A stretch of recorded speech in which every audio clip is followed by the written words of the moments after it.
नमस्कार दोस्तों, आज हम आपको गणगौर की कहानी सुनाते हैं। इसे ध्यान से सुनिएगा। चैत का महीना आया। पार्वती जी को भाभी के उजड़ने के लिए पीहर जाना था, तो महादेव जी बोले हम भी तुम्हारे साथ चलेंगे। तो ईश्वर गोरादे नंदी को साथ लेकर निकले। महादेव जी नंदी पर बैठे और पार्वती जी पैदल चलने लगी। तो लोग कहने लगे, देखो आदमी तो सवारी पर बैठा है, औरत को पैदल चला रहा है। महादेव जी उतरे, पार्वती जी को नंदी पर बैठाया।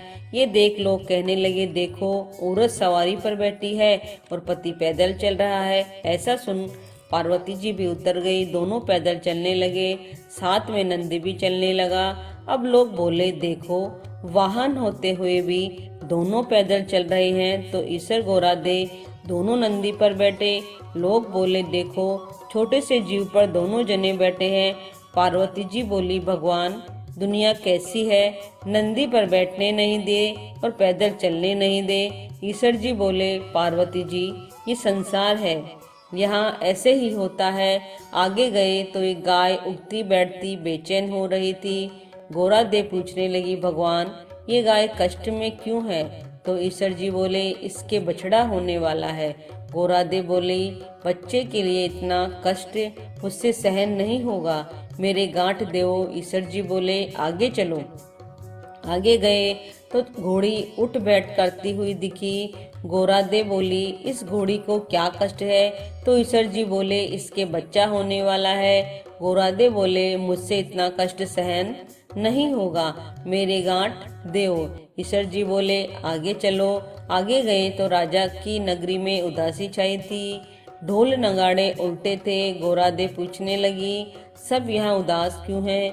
ईश्वर जी बोले, यहाँ रानी के कंवर होने वाला है। अब गोरादे जी माने नहीं, बोले, बच्चे के लिए इतना कष्ट हो तो मुझे बच्चा नहीं चाहिए, आप मेरे गांठ दो। ईश्वर जी को गांठ देनी पड़ी।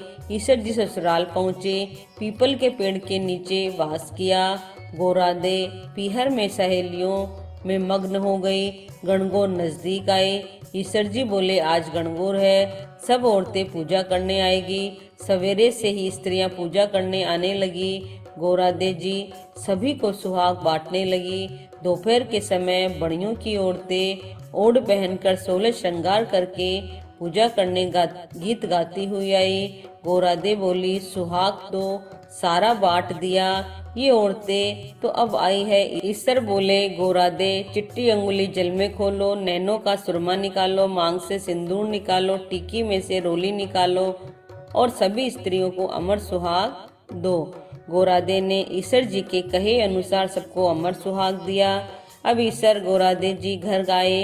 ईश्वर जी जीमने बैठे, जितना बनाया सब जीम गए। अब गोरादे जी जीमने बैठी तो माँ बोली, बेटी मैं थोड़ा और भोजन बनाती हूँ। तो बेटी बोली, माँ मैं तो बेटी हूँ, कुछ भी खा लूंगी। और गोरादे जी ने जला बटिया और बथुए की पिंडी खाकर लोटा भर पानी पी लिया। माँ ने सीख दी।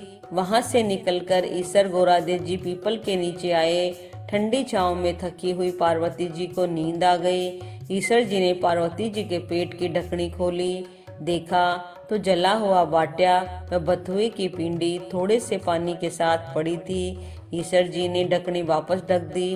पार्वती जी जागे तो ईश्वर जी ने पूछा, गोरादे क्या क्या जीमा? गोरादे बोली, ईश्वर जी जो आपने जीमा वो हमने भी जीमा। ईश्वर जी कहने लगे, पार्वती जी सच बोलो। गोरादे बोली, रसोई में माँ भेद थोड़ी करेगी। ईश्वर जी बोले, देखो गोरादे तुम्हारे पेट में जला बाट्या व बथुए की पिंडी के अलावा थोड़ा सा जल है। गोरादे बहुत नाराज हुई और बोली, देखो भगवान आज तो आपने मेरे पेट की ढकनी खोली, ऐसा जगत के साथ मत करना। पीहर की बात ससुराल में, ससुराल की बात पीहर में नहीं करनी चाहिए। पार्वती जी इतना बोली और ईश्वर गोरादे जी वापस कैलाश पर्वत के लिए रवाना हुए। आगे देखा राजा के यहाँ शहनाइयाँ बज रही है, लोग खुशियाँ मना रहे हैं, रानी बहुत खुश है। गोरादे बोली, कुंवर होने पर इतनी खुशी होती है, आप मेरी गांठ कृपा करके खोल दे। ईश्वर जी बोले, पार्वती जी मैंने पहले भी कहा था, मेरी गांठ खोली नहीं। आगे घोड़ी के बच्चा हुआ। वह अपने बच्चे को प्यार से चाट रही थी। वह बहुत प्रसन्न थी। पार्वती जी बोली, भगवान आप मेरी गांठ खोलो। महादेव जी बोले, ये गांठ नहीं खुलेगी। आगे गाय अपने बच्चे को प्यार से चाट रही थी और बहुत खुश हो रही थी और उस गाय की मालकिन भी बहुत खुश थी।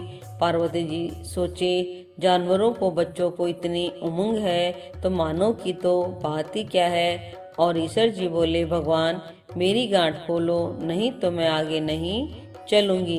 पर ईश्वर जी बोले, अब कुछ नहीं हो सकता। थोड़े दिन बीते। पार्वती जी ने अपने मैल का पिंड बनाया और उसमें प्राण फूके। उस बालक को रखवाली रख के पार्वती जी स्नान करने गई। भगवान आए। बालक ने उनको अंदर नहीं जाने दिया तो भगवान ने पूछा कि तू कौन है। बालक बोला, मैं पार्वती जी का पुत्र हूँ। भगवान सोचे, ये पुत्र कहाँ से आया और त्रिशूल से उस बालक का गला काट दिया। माँ पार्वती आई, देखा और बोली, भगवान मेरे पुत्र को वापस जीवित करो। तो शिव जी ने गणों को भेजा कि जो कोई स्त्री अपने पुत्र से विमुख होकर सो रही हो उसी के बच्चे का सिर काट कर ले आओ।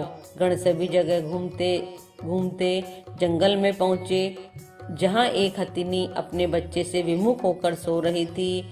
गण उसका सिर काट लाए। भगवान ने उस सिर को बालक के शरीर पर जोड़ दिया और अमृत का छींटा दे दिया और बोले, दुनिया में सबसे पहले गौरी पुत्र गणेश जी की पूजा होगी, बाद में दूसरे देवताओं की पूजा होगी। खोटी की खरी, अधूरी की पूरी। हे गणगौर माता, हम सबको अमर सुहाग देना। आपको ये कहानी कैसी लगी? आप इसे लाइक कीजिए और चैनल को सब्सक्राइब कीजिए। जय जय श्री राधे।